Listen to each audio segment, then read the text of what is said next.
Hello everyone, कैसे हैं आप सब। आज डिस्कस करेंगे निर्वाचन आयोग के बारे में, जिसे चुनाव आयोग भी कहा जाता है।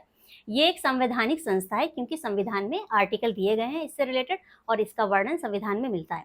तो चलिए पहले इसके बारे में बेसिक समझते हैं कि ये है क्या। पार्ट कौन सा है, ये जो चुनाव आयोग के बारे में इंफॉर्मेशन दी है, ये है पार्ट 15 में। आर्टिकल कौन कौन से हैं? 324 से लेकर 329 आर्टिकल दिया गया है। तो चुनाव आयोग कैसा, एक संवैधानिक निकाय है। चुनाव आयोग एक संवैधानिक निकाय है। क्यों? क्योंकि संविधान में इसका वर्णन मिलता है। अब इसका गठन कब हुआ था? तो शुरुआत हुई थी 25 जनवरी 1950 को। कितने सदस्य आयोग है? तो ये करंट में 3 सदस्य आयोग है। इसमें कितने सदस्य होते हैं? 3 सदस्य होते हैं। तो क्या ऐसा शुरू से है 3 सदस्य शुरू से है? ये 3 सदस्य शुरू से नहीं है। शुरू से क्या था कि सबसे पहले जब 25 जनवरी 1950 को ये बना था तो 1 सदस्य था। 1989 में क्या हो गया, ये हो गया 3 सदस्य और केवल 1 साल तक 1990 तक रहा 3 सदस्य। फिर 1990 में क्या हो गया, ये हो गया 1990 से 1993 तक 1 सदस्य। और उसके बाद 1993 से जो करंट है सिनेरियो, उसमें क्या है, इसमें 3 सदस्य है। कैसे है? एक होता है मुख्य चुनाव आयुक्त और 2 क्या होते हैं? चुनाव आयुक्त होते हैं। एक क्या होगा? मुख्य चुनाव आयुक्त होगा और बाकी क्या होते हैं? चुनाव आयुक्त होते हैं। 2 चुनाव आयुक्त होते हैं, तो टोटल 3 सदस्यीय संस्था है। ये ध्यान रखना है कि जब शुरुआत हुई थी तो 1 सदस्यीय संस्था थी। 1989 में 3 सदस्यीय संस्था बन गई है, निकाय बन गया और 90 तक ये 3 सदस्यीय निकाय रहा। उसके बाद 90 से 93 तक ये क्या रहा? 90 से 93 तक फिर से दोबारा से इसको 1 सदस्य बना दिया गया और 1993 से लेकर अब तक ये 3 सदस्यीय निकाय है। इसमें 3 सदस्य होते हैं। एक मुख्य चुनाव आयुक्त होता है, एक चुनाव आयुक्त होता है और दूसरा भी चुनाव आयुक्त होता है। तो ये ध्यान रखना है। लेकिन क्वेश्चन आपसे कैसे पूछा जा सकता है कि ये कब से 3 सदस्यीय निकाय है? तो आंसर क्या हो जाएगा? 1993 से। ये भी पूछा जा सकता है कि इसका गठन कब हुआ था? तो 25 जनवरी 1950 को ये स्थापित किया गया था। इसके अलावा ये भी पूछा जा सकता है कि ये संवैधानिक निकाय है या नहीं है। ये क्वेश्चन कई बार पूछा गया है कि ये संवैधानिक निकाय है। तो यस, ये संवैधानिक निकाय है। संविधान में आर्टिकल 324 से 329 किससे रिलेटेड है? चुनाव आयोग, निर्वाचन आयोग से संबंधित है। पार्ट से रिलेटेड क्वेश्चन भी बन सकता है कि मिलान करने के लिए आ सकता है कि ये जो निर्वाचन आयोग है वो कौन सा पार्ट है। तो इस तरीके से भी क्वेश्चन बन सकता है। तो चलिए देखते हैं इसके बारे में। अब यहाँ के सदस्यों के बारे में भी देख सकते हैं। ये जो सदस्य होते हैं मुख्य चुनाव आयुक्त और चुनाव आयुक्त, इनकी जो नियुक्ति है वो कौन करता है? तो इनकी जो नियुक्ति है वो राष्ट्रपति के द्वारा की जाती है। कितने सालों के लिए? या तो 6 साल या फिर 65 ईयर्स, या तो 6 साल या फिर अपनी एज के 65 ईयर, जो भी अर्लियर होगा। अगर 6 साल पूरे हो गए पहले तो रिटायर हो जाएंगे और अगर 65 ईयर पहले कंप्लीट कर लिए तो जो भी इनमें से पहले होगा तब तक ये अपने पद पर बने रह सकते हैं। दोनों की नियुक्ति किसके द्वारा की जाती है? चाहे मुख्य चुनाव आयुक्त हो या फिर वो चुनाव आयुक्त, दोनों की नियुक्ति राष्ट्रपति के द्वारा की जाती है। तो भारत निर्वाचन आयोग, जिसे चुनाव आयोग भी कहते हैं, के नाम से भी जाना जाता है, एक स्वायत्त संवैधानिक संस्था है। भारत में संघ और राज्य चुनाव प्रक्रियाओं का संचालन करता है। कौन कौन से चुनाव कराता है? ध्यान रखिएगा, राष्ट्रपति का चुनाव ये कराता है। राष्ट्रपति के अलावा ये उपराष्ट्रपति का चुनाव भी इन्हीं के द्वारा किया जाता है।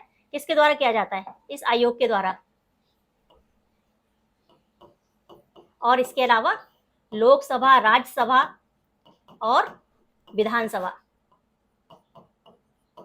का चुनाव किसके द्वारा किया जाता है? इसी के चुनाव आयोग के द्वारा किया जाता है। ये ध्यान रखिएगा। क्वेश्चन आपसे ये पूछ लिया जा सकता है कि जो निकाय चुनाव होते हैं, स्थानीय चुनाव जिन्हें कहते हैं, ये किसके द्वारा किया जाता है? तो ये जो चुनाव आयोग है, भारत निर्वाचन आयोग, इसके द्वारा नहीं किया जाता। ये अलग संवैधानिक निकाय है। ये क्या है? राज्य निर्वाचन आयोग, उसके द्वारा किया जाता है निकाय चुनाव का जो भी संचालन किया जाता है। अब क्या है, देश में लोकसभा, राज्यसभा, राज्य विधानसभा और राष्ट्रपति, उपराष्ट्रपति के चुनाव का संचालन कौन करता है? अभी मैंने आपको यही बताया, जिसे भारत निर्वाचन आयोग कहते हैं, करता है। पार्ट कौन सा है? पार्ट है 15। चुनाव के संचालन के लिए आयोग की स्थापना करने की बात कही गई थी। कब हुई थी स्थापना? 25 जनवरी 1950 को हुई थी। आर्टिकल कौन कौन से हैं? 324 से लेकर 329 आर्टिकल हैं। यहाँ पर सदस्यों की शक्ति, कार्यकाल, पात्रता, इनके बारे में बताया गया। तो पहला क्या है, आर्टिकल 324, चुनाव आयोग में चुनाव के लिए निहित दायित्व, अधीक्षण, निर्देशन और नियंत्रण, जो भी कंट्रोल होगा वो किसके द्वारा होगा, 324 चुनाव आयोग में चुनाव के लिए निहित दायित्व, अधीक्षण और निर्देशन किसके द्वारा किया जाता है, चुनाव आयोग के द्वारा किया जाता है, जहां पर 324 में ये बताया गया है। 325 में क्या बताया गया, इसमें यह बताया गया है कि धर्म, जाति, लिंग के आधार पर किसी भी व्यक्ति विशेष को मतदाता सूची में शामिल ना करने और इनके आधार पर मतदान के लिए आयोग नहीं ठहराने का प्रावधान। इसका मतलब ये हुआ कि किसी भी व्यक्ति को लिंग, धर्म, जाति के आधार पर आयोग नहीं ठहराया जा सकता मतदान देने के लिए या फिर मतदान उसका जो मतदाता कार्ड होता है वो बनाने के लिए, क्योंकि ये काम इन्हीं का है। मतदाता जो कार्ड बनता है ना, मतदाता सूची में शामिल किया जाता है, वो काम किसका है, आयोग का ही है। 326 लोकसभा प्रत्येक राज्य की विधानसभा के लिए निर्वाचन वयस्क मताधिकार के आधार पर होता है। क्या है, 327 विधायिका द्वारा चुनाव के संबंध में संसद में कानून बनाने की शक्ति। संसद में अगर कोई भी कानून बनाए तो विधायिका द्वारा चुनाव के संबंध में संसद में कानून बनाया जा सकता है। 328 में क्या बताया गया है, किसी राज्य के विधानमंडल को इसके चुनाव के लिए कानून बनाने की शक्ति। संघ अपनी जगह पर बना सकता है कानून, कौन बनाएगा, विधायिका बनाएगी, और राज्य विधानमंडल चुनाव के लिए कानून बनाने की शक्ति विधानमंडल की है। इसके अलावा 329 में क्या बताया गया, चुनावी मामलों में अदालतों द्वारा हस्तक्षेप करने के लिए बार। ये ध्यान रखना है कि जब भी कभी कोई हस्तक्षेप होता है चुनावी मामलों में अदालतों द्वारा हस्तक्षेप करने के लिए एक बार तो बनाया गया है, लेकिन अगर कोई भी विवाद हो गया तो विवाद को ये नहीं सुलझा सकते, कौन सुलझाएगा, सुप्रीम कोर्ट। अब क्या है इसकी संरचना में कि इसमें क्या क्या शामिल है।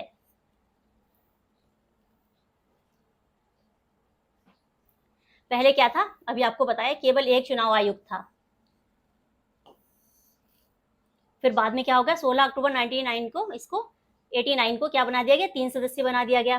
फिर कुछ समय के लिए क्या किया गया, 1 सदस्यीय आयोग था। फिर 1 अक्टूबर 1993 को इसको 3 सदस्यीय आयोग वाला स्वरूप फिर से बहाल कर दिया गया। तब से निर्वाचन आयोग में मुख्य चुनाव आयुक्त और 2 चुनाव आयुक्त होते हैं। यही कि 1989 में क्या कर दिया गया, इसको 3 सदस्यीय बना दिया गया, ठीक है।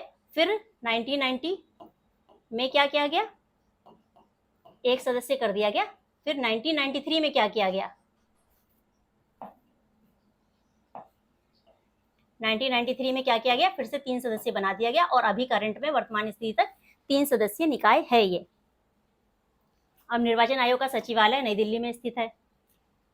अब कौन होते हैं जो मुख्य निर्वाचन अधिकारी होते हैं, वो IAS रैंक के अधिकारी होते हैं, जिसकी नियुक्ति किसके द्वारा की जाती है, राष्ट्रपति के द्वारा की जाती है, और चुनाव आयुक्त की नियुक्ति भी राष्ट्रपति के द्वारा ही की जाती है, ध्यान रखना।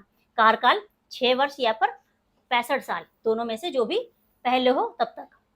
सर्वोच्च न्यायालय के न्यायाधीशों के समकक्ष दर्जा प्राप्त हुआ है और समान वेतन में भत्ते मिलते हैं। इन्हें क्या है, भारत के सर्वोच्च न्यायालय के न्यायाधीशों के समकक्ष दर्जा मिला हुआ है।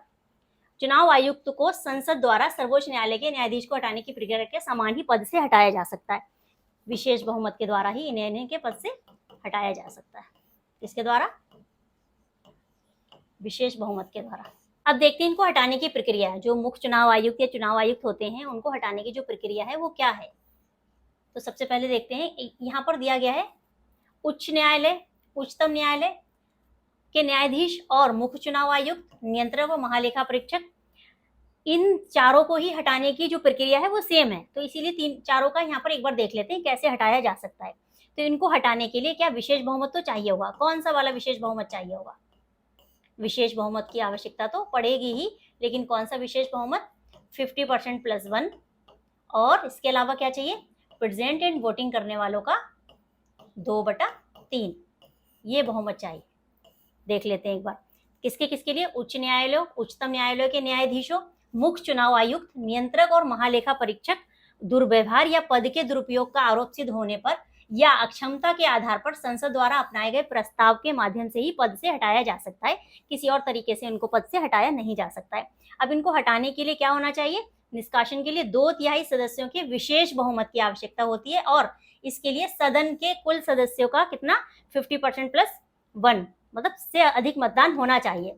अब इनको हटाने के लिए महाभियोग शब्द का यूज नहीं किया गया है। महाभियोग सिर्फ राष्ट्रपति के लिए ही यूज किया जाता है। अगर राष्ट्रपति को हटाने की प्रक्रिया है तो उसके लिए क्या यूज किया जाएगा, महाभियोग वर्ड यूज किया जाएगा, बाकी किसी के लिए भी नहीं यूज किया जाता। ये क्वेश्चन भी बन सकता है, आपको एग्जाम में देखने को मिल सकता है कि महाभियोग प्रक्रिया किसके लिए यूज की जाती है। ऑप्शन दिए हो सकते हैं न्यायाधीशों के लिए, मुख्य चुनाव आयुक्त के लिए, तो ध्यान रखना है राष्ट्रपति राइट आंसर होगा। क्या दिया है, महाभियोग शब्द का प्रयोग केवल राष्ट्रपति को हटाने के लिए किया जाता है जिसके लिए संसद के दोनों सदनों में उपस्थित सदस्यों की कुल सदस्य संख्या के 2/3 बहुमत से विशेष बहुमत की आवश्यकता होती है और ये प्रक्रिया किसी अन्य मामले में नहीं अपनाई जाती। मतलब राष्ट्रपति को हटाने के लिए जो महाभियोग वर्ड यूज किया जाता है वो महाभियोग लगेगा कैसे, तो महाभियोग लगाने के लिए सबसे पहले 14 दिन पहले तो नोटिस देना पड़ेगा। नोटिस के बाद इनको किस तरीके से हटाया जा सकता है, तो ये ध्यान रखना है संसद के दोनों सदनों में उपस्थित सदस्यों की कुल सदस्य संख्या के 2/3, कुल सदस्य संख्या का कितना चाहिए, 2/3, तभी इनको हटाया जा सकता है। अब निर्वाचन आयोग के कार्य क्या क्या होते हैं, तो सबसे पहले वही मतदाता सूची तैयार करना, चलिए देख लेते हैं। चुनाव आयोग में भारत के लोकसभा, राज्यसभा, विधानसभा, राष्ट्रपति, उपराष्ट्रपति के चुनाव की संपूर्ण प्रक्रिया का क्या करता है, अधीक्षण, निर्देशन और नियंत्रण करता है।